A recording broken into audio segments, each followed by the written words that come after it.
Translation. Maharaj Parikshit said, one may know that sinful activity is injurious for him because he actually sees that a criminal is punished by the government and rebuked by people in general, and because he hears from scriptures and learned scholars that one is thrown into hellish conditions in the next life for committing sinful acts. Nevertheless, in spite of such knowledge, one is forced to commit sins again and again, even after performing acts of atonement. Therefore, what is the value of such atonement? Purport. In some religious sects, a sinful man goes to a priest to confess his sinful acts and pays a fine. But then he again commits the same sins and returns to confess them again. This is the practice of a professional sinner. Parikshit Maharaj's observations indicate that even 5,000 years ago it was the practice of criminals to atone for their crimes, but then commit the same crimes again, as if forced to do so. Therefore, owing to his practical experience, Parikshit Maharaj saw that the process of repeatedly sinning and atoning is pointless. Regardless of how many times he is punished, one who is attached to sense enjoyment will commit sinful acts again and again, until he is trained to refrain from enjoying his senses. The word vivasha is used herein, indicating that even one who does not want to commit sinful acts will be forced to do so by habit. Parikshit Maharaj therefore considered the process of atonement to have little value for saving one from sinful acts. In the following verse he further explains his rejection of this process, which I'll read also. Kvachin nivatate bhadrat kvachit charati tat puna prayashchitam atopatam manye kunjara shauchavat. Sometimes one who is very alert so as not to commit sinful acts is victimized by sinful life again. I therefore consider this process of repeated sinning and atoning to be useless. It is like the bathing of an elephant. For an elephant cleanses itself by taking a full bath, but then throws dust over its head and body as soon as it returns to the land. Shirajavacha, Pishta Shutabhyam Yat Papam Janam Apyatmano Hitam, Kuroti Bhuyo Vivasha Prayaschitam Matokatam, Kvachin Nivatate Bhadrat Kvachit Chariti Tatpuna, Prayaschitam Matopartam Manye Kunjara Shautravat. Maharaj Parikshit said, one may know that sinful activity is injurious for him because he actually sees that a criminal is punished by the government and rebuked by people in general, and because he hears from scriptures and learned scholars that one is thrown into hellish conditions in the next life for committing sinful acts. Nevertheless, in spite of such knowledge, one is forced to commit sins again and again, even after performing acts of atonement. Therefore, what is the value of such atonement? Sometimes one who is very alert, so as not to commit sinful acts, is victimized by sinful life again. I therefore consider this process of repeated sinning and atoning to be useless. It is like the bathing of an elephant. For an elephant cleanses itself by taking a full bath, but then throws dust over its head and body as soon as it returns to the land. So these verses fully condemn the process of committing sinful activities and atoning for them. As Prabhupada says, it is the practice of a professional sinner. Someone whose sinful activities are his profession. It is his daily fare. He commits sinful acts, confesses for it. When they go to the church and they say, "Forgive me, Father, I have sinned. It has been so many days since I last confessed, and these are my sins. 1, 2, 3, 4, 5, 6, 7, 8, 9, 10, 11, 12, 13, 14, ad infinitum. Please forgive me all these sins." And the Father says, "Okay, you do these prayers ABC, and you give such and such money in the box."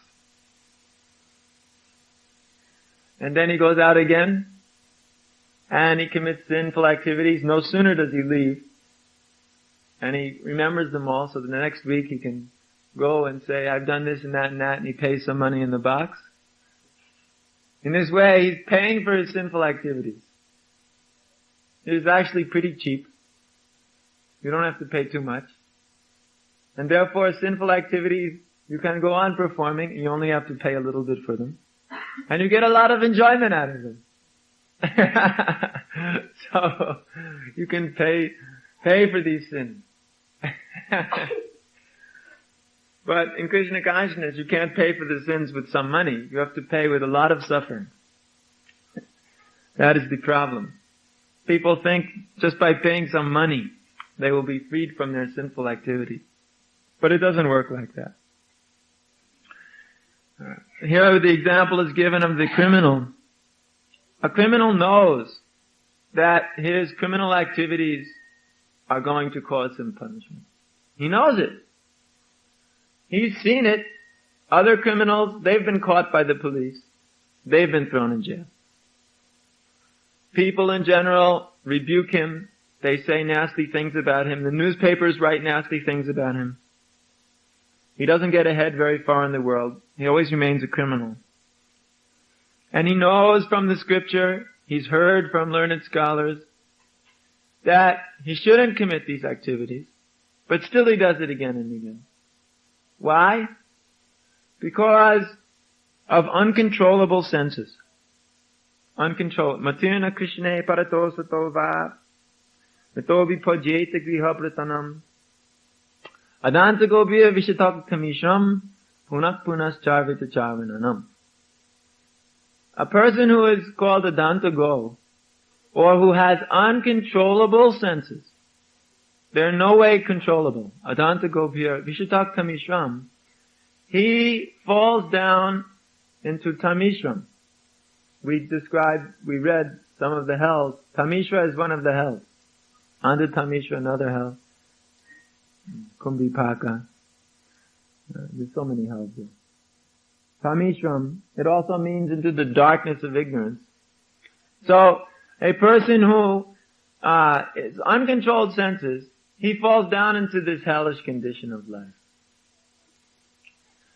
He cannot become Krishna conscious either by his own endeavor, neither with another person, and neither in a group assembly. Krishna consciousness does not manifest, it doesn't matter who he's with, because he's got too many sense desires. Therefore somebody who's full of sense desires and always trying to enjoy his senses in this way, even if he comes to Krishna consciousness, he won't be purified. Sometimes they even criticize the Krishna conscious process. Well, here I am, a first-class rascal, but Krishna consciousness is not purifying me, therefore it's no good. But Srimad-Bhagavatam, this is Prahlad Maharaj speaking, he said, even if you're alone, if you're with someone else, or you're in a group assembly, if you are simply adanta gho, then there's no question of becoming Krishna conscious. Because one is always chewing that which has already been chewed so many times before. This is a foolishness. Chewing and chewing this material sense enjoyment, trying to enjoy it over and over again, but never getting the real satisfaction. But because of habit, one goes on chewing. It is described as habit. Habit is so powerful that it forces one to commit sinful activities even when he doesn't want to. In this world we are filled with habits. We develop habits. These habits are developed over long, long period of time through so many thousands of species of life. All of the species have the same habits: eating, sleeping, mating, and defending. And because of these habits, when we come to the human form, and in the human form, previous human forms, we have these habits developing. And in this present lifetime, we develop habits.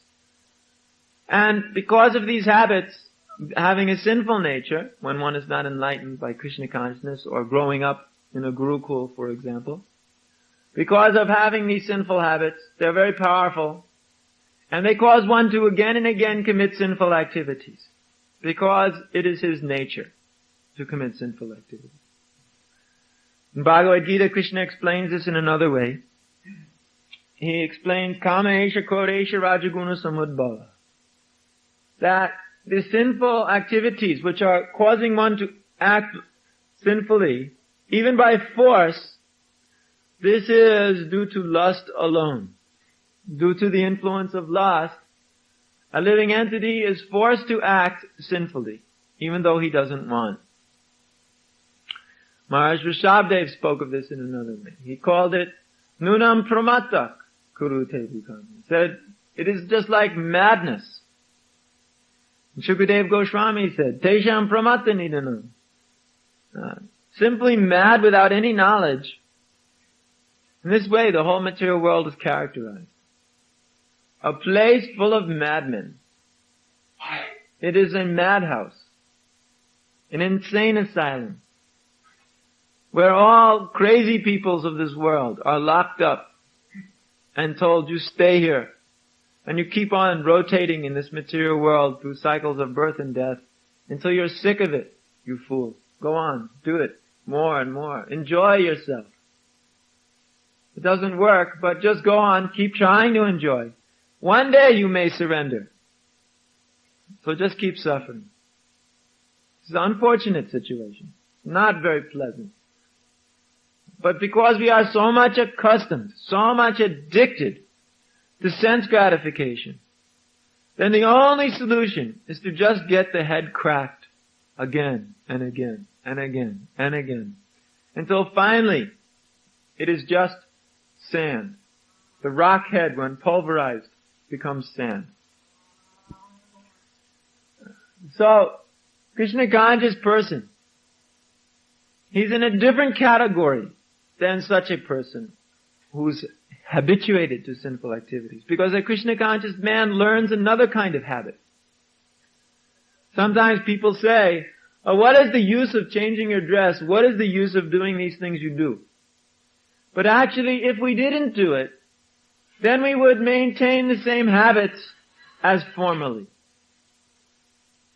A man who's living in a circumstance which is of his previous activity will regain the activities or his habits from former times. In Krishna consciousness, we break completely this acclimation to our previous lifestyle by taking a totally new lifestyle in order that we can break our previous habits. Therefore, people, they foolishly think they can go on living just like they were always living and become Krishna conscious somehow or another. That is why, soon as the church modernized everything and made everything very secular looking, then all of the so-called priests, they became just like ordinary people in every respect, doing everything everybody else did. Because there's no change of habit. Keeping the habit the same means the same lustful activities will manifest. Living with karmis, eating karmi food, looking like a karmi, making money like a karmi, and spending it like a karmi. This is the way in which to remain a karmi. Karmi means a materialist. Somebody who is getting karma. Somebody who is building up his karma. He's a karmi. Just like one who's performing yoga, he's a yogi.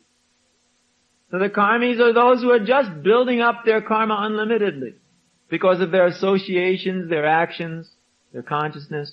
But a devotee changes his association. He doesn't associate with karmis, he associates with devotees. He changes what he eats. He doesn't eat the karmi food, even if it's very healthy. He eats prasadam. He changes his dress. He doesn't look like a materialist. He looks like a devotee. He changes his habits. He's not unrestrictedly doing whatever he wants whenever he wants to do it. He accepts regulation for a higher purpose. In this way, the habit of a devotee is broken, and hopefully his sinful inclination that comes by habit will also be broken, because the breeding ground for such sinful activities no longer exists. Just like living in a city is a perfect example of a breeding ground for sinful activities. Always associating with lusty materialists, therefore you become also overwhelmed. But if one lives in a temple, he doesn't become overwhelmed like that because there's no possibility for such activities here, or limited possibility. So therefore one is protected by the environment. Whereas in a normal city life, one is not protected. One is destroyed by the environment. So therefore Krishna consciousness affords one a chance to change his life for the better. Therefore we insist that one who wants to be a devotee must change his lifestyle. You cannot maintain your lifestyle and expect to become a devotee. It is very, very, very difficult, unless one is rather specially situated. One must change his lifestyle in order to be known as a devotee. Otherwise, one will maintain his material attachments and will go on sinning, go on becoming overwhelmed by lusty activities, go on being a criminal. And what is the use? One becomes a criminal, then he atones. We see this all the time. You go to jail, sit in the jail, come out, and while in jail one is plotting how to do it better and not get caught the next time. And then he comes out and again performs criminal activity, and then gets caught and thrown back in jail. And again he's thinking, next time I won't get caught. And it becomes just a habit. What else can he do? He says, my life is already ruined. I may as well just keep on doing this and make the best of a bad bargain. That is the idea of the materialist. So, what is the use of such atonement? There's no use. There's no use to throw people in jail like that. Constantly. Again and again and again. Therefore, in the Vedic system, the atonement was quite severe. This way, you don't do it again. So, what is the use of such atonement? For sinful activities. You go and you confess your sin. You go, you atone. There are different kinds of atonement. Some kinds of atonement, they're all given in the Manusmriti, Dharma Shastras. As explained yesterday, there are many different kinds of Dharma Shastras like the Manu Samhita and others, wherein a certain kind of sinful activity is described and a certain kind of atonement is also prescribed. So for example, if you've done something, then you have to do this, or if you can't do that, then do this. That is given there. We don't remember any of these principles offhand. There are so many of them. They're not valuable. They have no value to the devotee. But to know that the Dharma Shastras are there, that's interesting. But one who performs these sinful activities, even if he atones, will just do it again. What is that? Parikshit Maharaj says, Manye Kunjara Sochavat. It's just like the bathing of an elephant. An elephant always goes into the lake. This is his habit. And then he's wading in the lake halfway and takes his nose, his trunk, fills it with water, sprays water all over himself for a long time, and gets very, very clean. Elephants get very clean this way. Then they go onto the land. And then as soon as they're on the land, they think, this cleanliness is no good. So they take dirt in their nose and blow it all over themselves to finish their bath. Just like people put powder. The elephant puts dirt. Same thing. So, this elephant, he's clean, then he makes himself dirty. So therefore this repeated sinful activity and atonement and sinful activity, this is like the bathing of an elephant. It is complete brainless activity.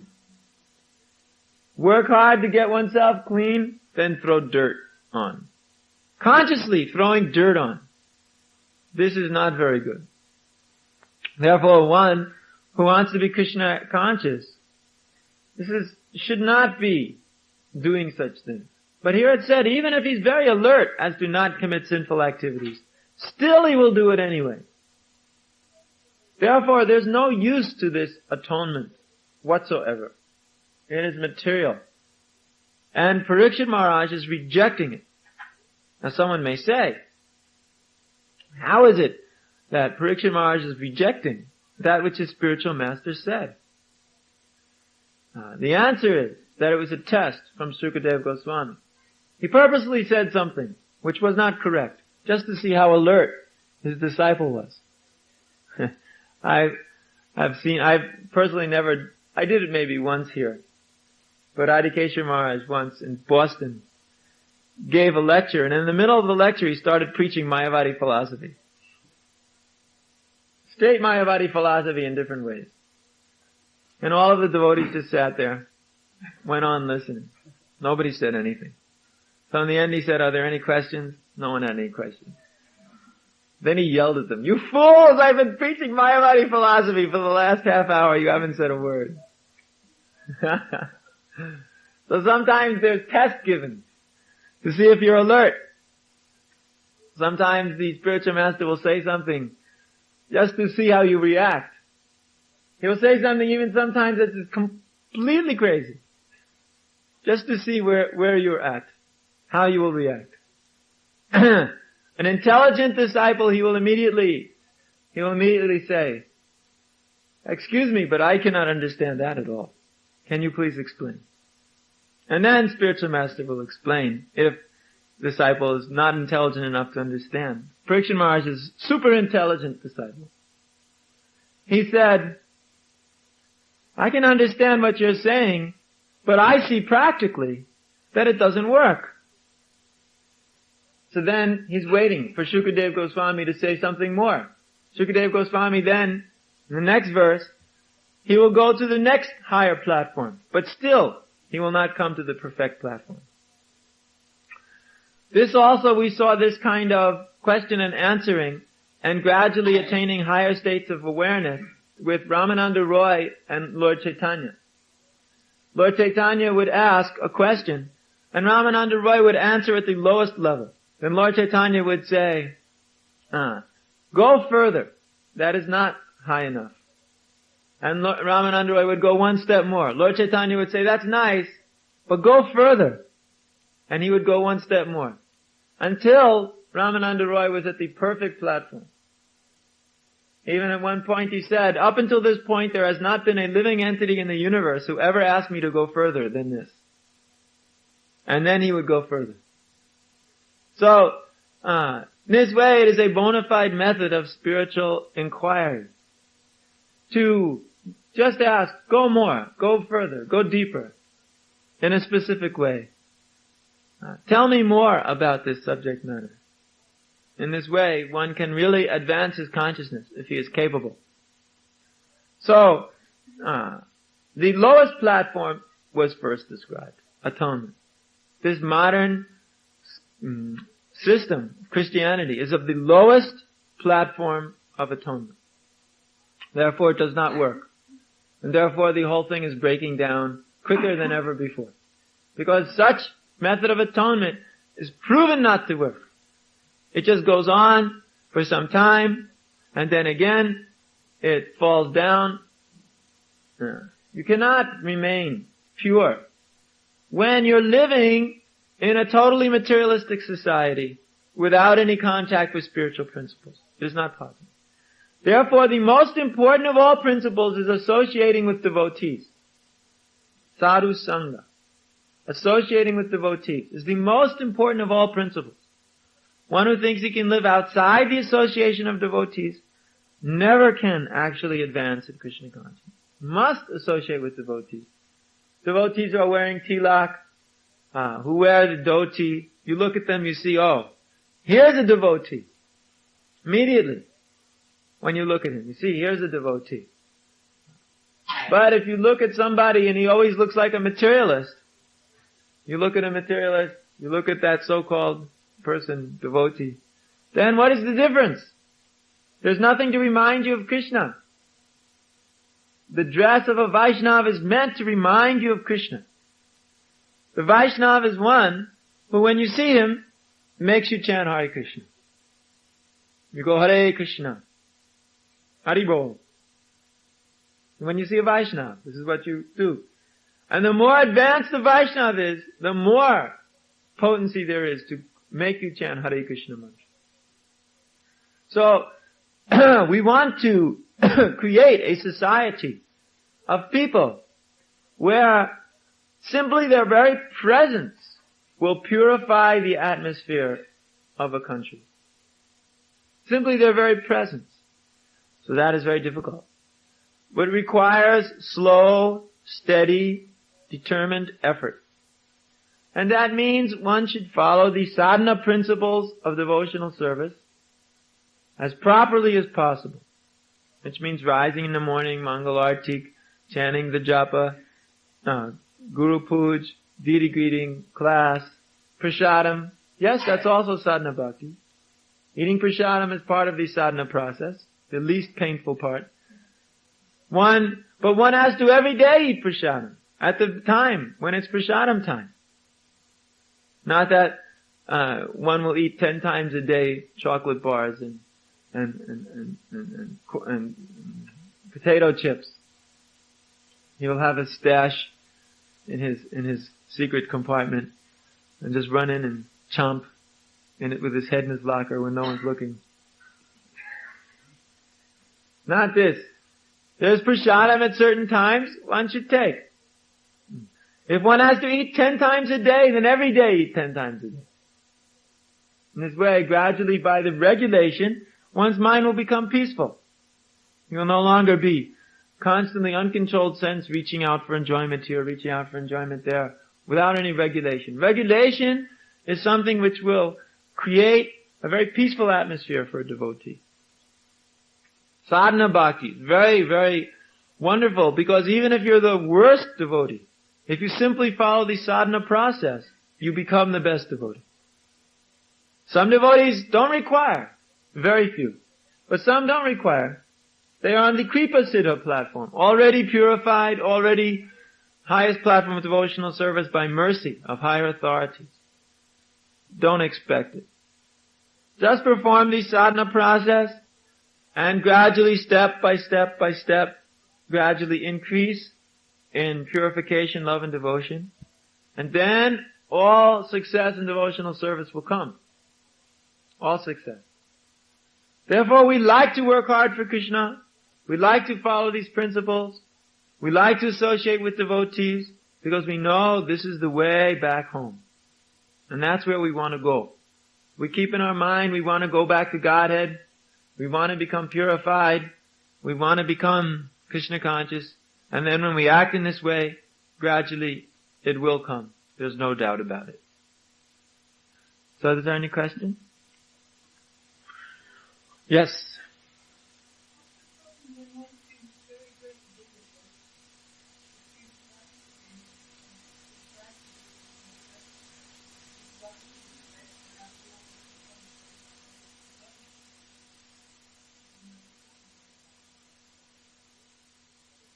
One might forget about it, but you'll remember it again.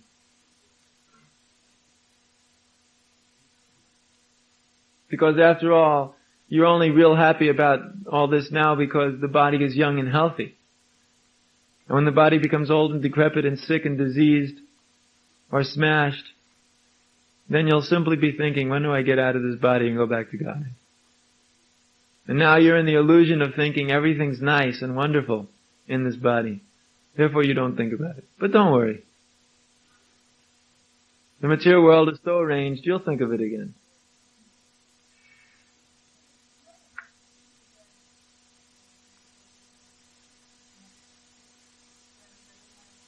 You talk big now. Big words now. We should tape record this. Here's Vishwadevi on January 14th, 1981, talking big words about how she doesn't care.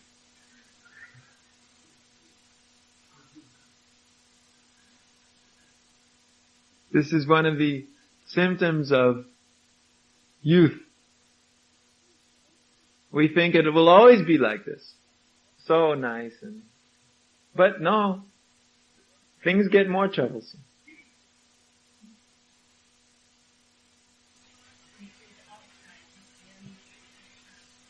Krishna consciousness is strong enough, but you are not. Therefore, you need this.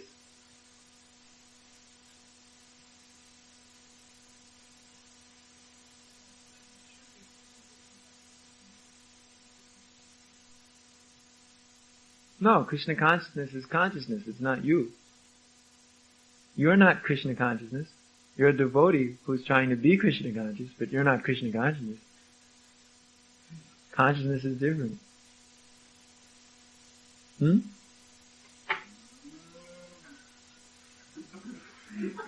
Where is that cow? Oh, he's right there. I think the cow thinks Turi is in the Bhagavatam class. Feed me. Huh? They know. They can smell them now.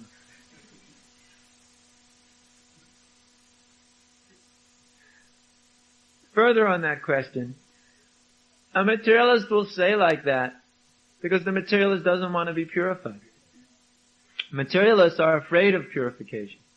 Therefore, they're afraid of anything that's related to purification. Therefore, they will say, don't do all of this and then you can still be Krishna conscious, but it's just an excuse. Because what they're really saying is, yeah, let's just stay doing what we're doing now, it doesn't matter.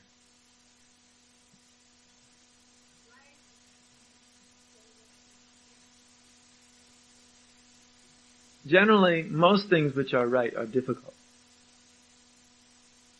That's the way this world is arranged. It's not a difficult process. It's a very easy process. What's difficult is surrendering to it. Just like it's very easy to break the law. Always. It's very easy to cheat on the income tax. It's very easy to break the law. Just like all the time the signs say, don't turn left. And everybody does it. Because it's much easier to break the law than to follow the sign. But if you want to follow all the laws, it's very difficult. And you end up going around 20 blocks and around the circle. And if you just break the law, you go right immediately where you want to go. Many examples like that in this world. Krishna consciousness is like that. You have to surrender to the process.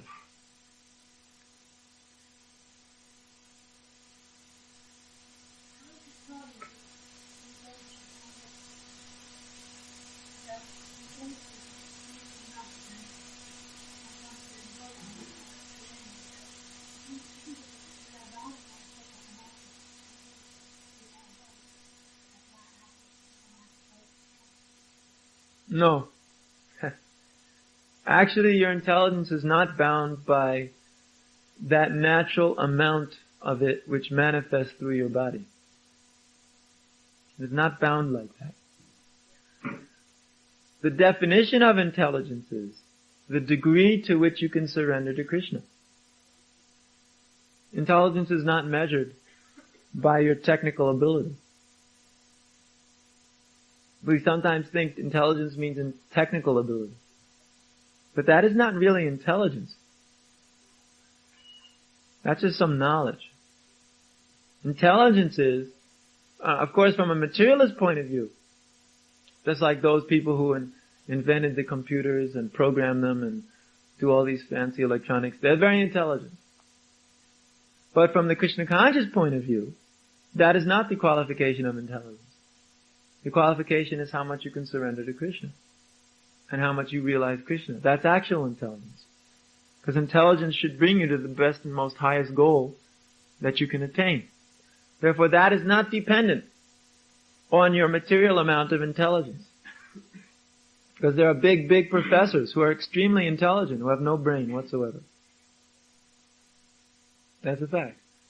And then there are very simple devotees like us, who have no material intelligence what to speak of. Maybe somebody here and there has a little bit. But the most intelligent men, because they know what is the goal of life, they know who they are, they're not crazy men, they know how to act, that is real intelligence. And that can increase unlimitedly. It is not bounded by the material qualities.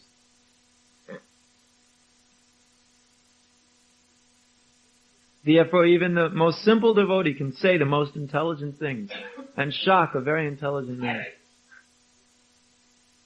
If you just preach our philosophy as it is, any really intelligent person will be amazed how intelligent you are. Because if you're reflecting the intelligence of Krishna, or the intelligence of your spiritual master, then you'll be known as very intelligent.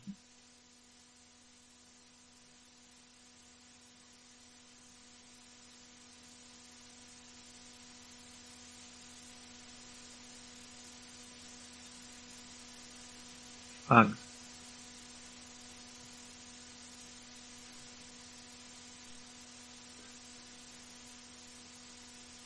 No other? Oh.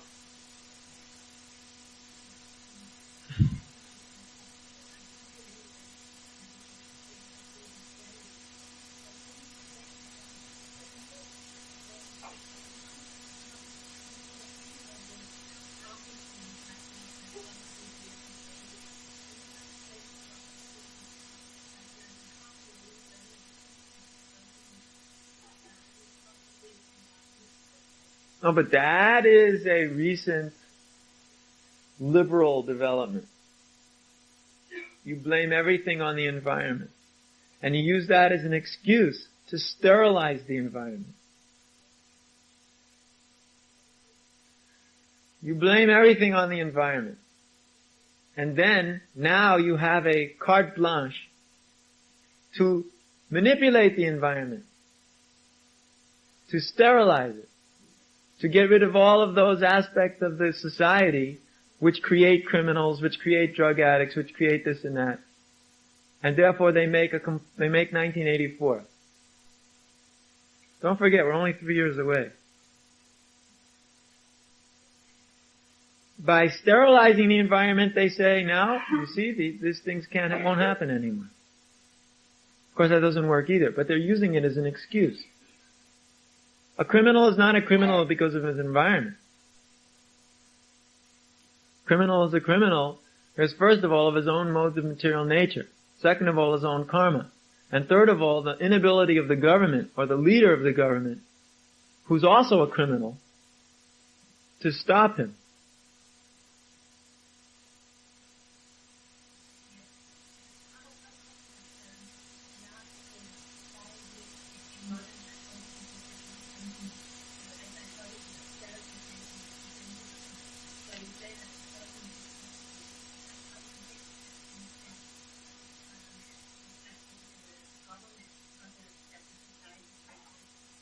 But nobody takes psychology seriously. No, it doesn't. They're still going on with the same thing. No matter what they say, they're doing the same thing all the time. Sterilizing everything. Making it all so-called equal.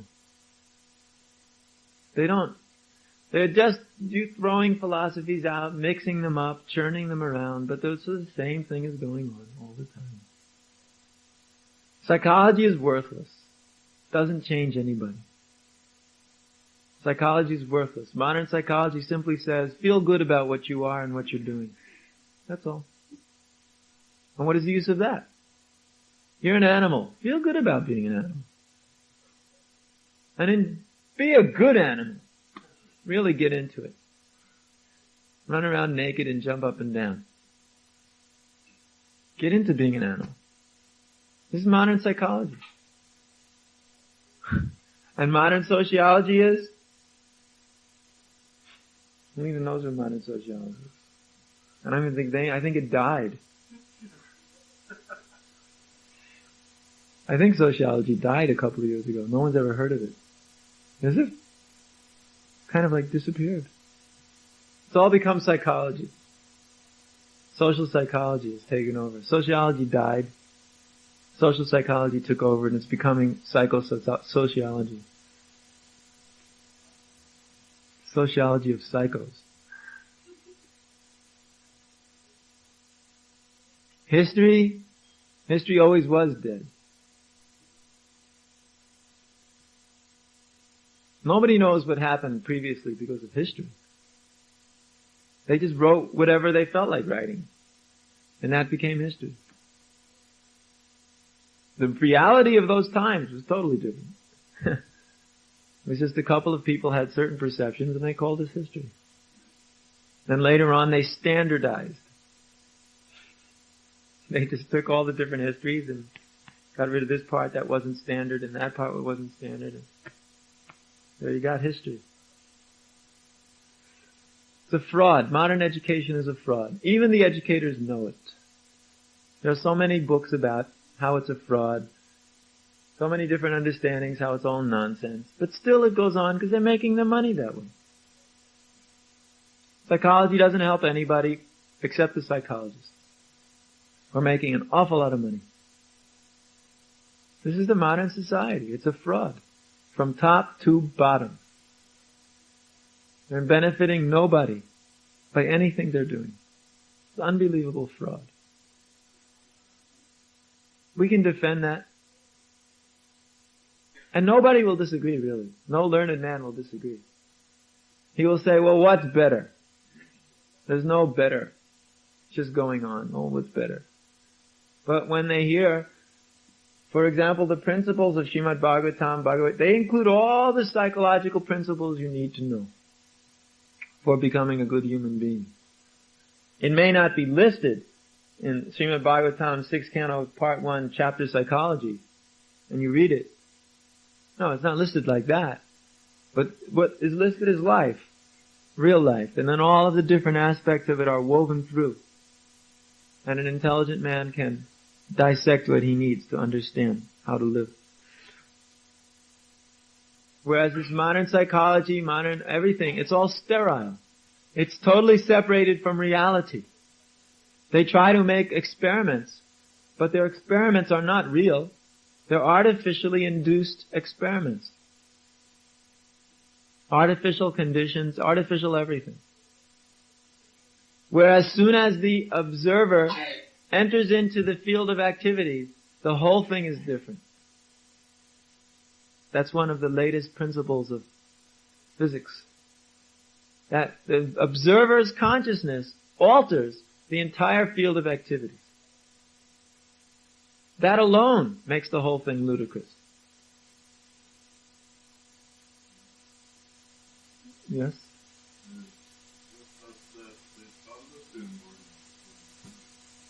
Huh? What is this?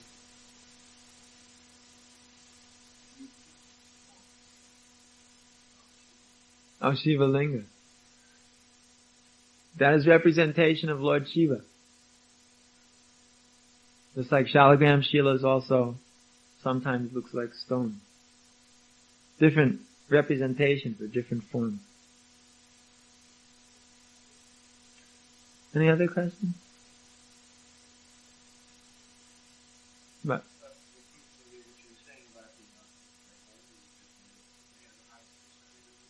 really? Psychologists? That's good, they should increase it.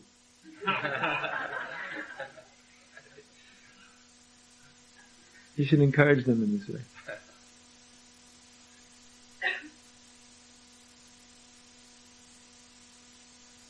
Physician, heal thyself, then call yourself a physician.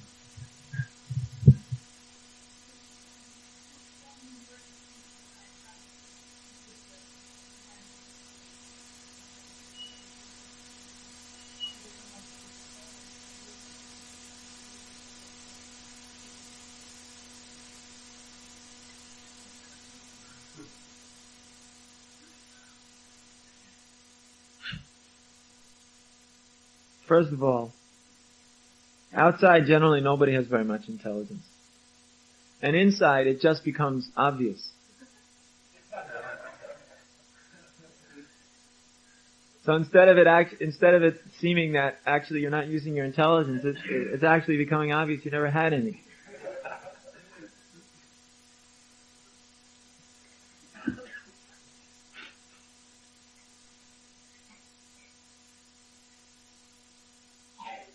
One has to learn everything over again. How to be intelligent. One has to learn.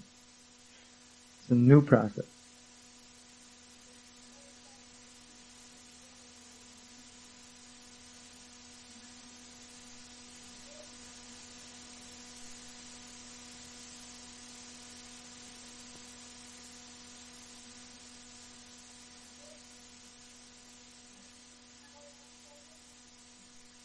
But you also did that when you were a karmi. You studied hard before your test, a week before your test, and then the day after your test, all of those knowledge went out of the business.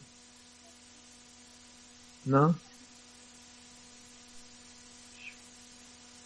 Gifted. And now?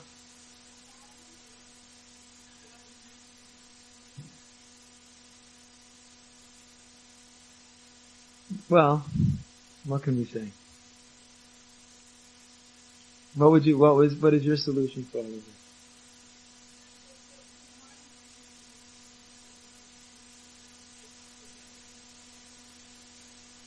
Aha. And?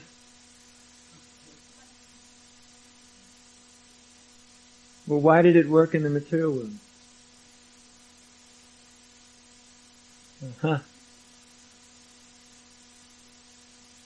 So you're not doing what you want now? What about you?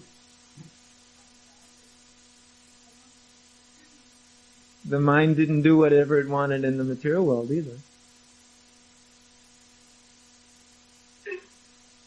No. Your mind actually thought it did whatever it wanted. Never frustrated in any way.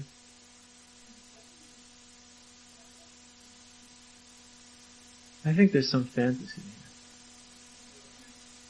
I think there's the sugar plums and the fairies and a lot of fantasy is here. One should examine whether one is schizophrenic or not. Anyone who thinks that everything was peachy keen, first class, A-OK, when he was in the material world, definitely was an illusion.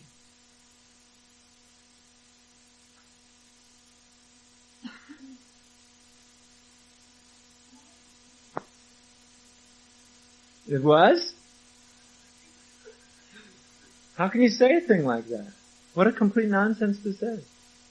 Mind is working properly. Eating, sleeping, mating, and defending like an animal. And your mind is working properly. You've got this fantasy notion about the former times. How great the mind was and how it was so, everything was perfect and wonderful. So fantasy. How can you maintain such an idea?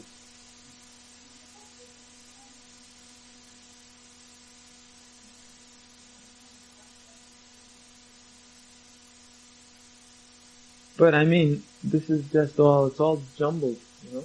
First you have to get together. Who's in charge here? Are you in charge, or is the mind in charge? Now the mind has always been in charge. Now you've got to put you in charge. And because you're putting you in charge, the mind is now saying, well, I don't work anymore. Unless I'm in charge. It's like the kid used to, unless I'm the captain of the team, I don't play. So the mind says, unless I'm the captain, I'm not playing anymore. You can go find another captain. So it takes time. You have to keep booting the mind until he realizes that there's no choice anymore. You have to capture the rascal. Boot, kick, hit, heavy. You're not doing that. Huh? You have to try, you have to endeavor. When the mind wants to think this or that, you have to force it to think of something else. This means discipline. Undisciplined mind is very flabby and weak. You'll never get anywhere. You have to force the mind. It's like, how do you learn something? You force. Force it to learn. Learn. Read this. Memorize it. Work at it until you do memorize. After a while, So much pounding of the brain. It'll do it quickly. But as long as you have so much respect, so much self-esteem for your mind, how nice it used to be and all that, you never get anywhere. Mind is a dog eater. Quote. Mind. Dog eating mind. So you pound it into submission. You don't say, oh, I can't learn a verse, or I can't do this, I can't do that. You do it forcefully. And then gradually mind will go along. But you will only do what you want to do. And therefore lazy, fat mind, big flabby fat mind sitting up there with all the tubs, what do you call it? Rolls of flesh just pouring over the belt, oozing everywhere. Big flesh. You gotta slice it off. Yes, if you just have this big tubby up there in your brain, I don't know how to say it. If you just have this big flabby brain up there, what is the use? It's gotta get strong. You have to beat it. Get the weight out. Make it work. You have to make it run. Sweat off the flab. That means you have to struggle to do these things properly. Don't just let whatever your mind says or whatever your feelings are, let that manifest as activity.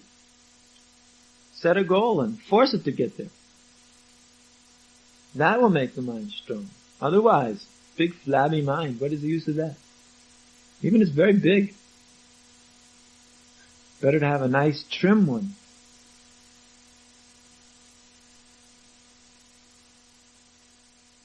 Then the mind really has you under control. What are you so happy about that for? You should be completely miserable. You're being held captive by a 10-ton flab in your head.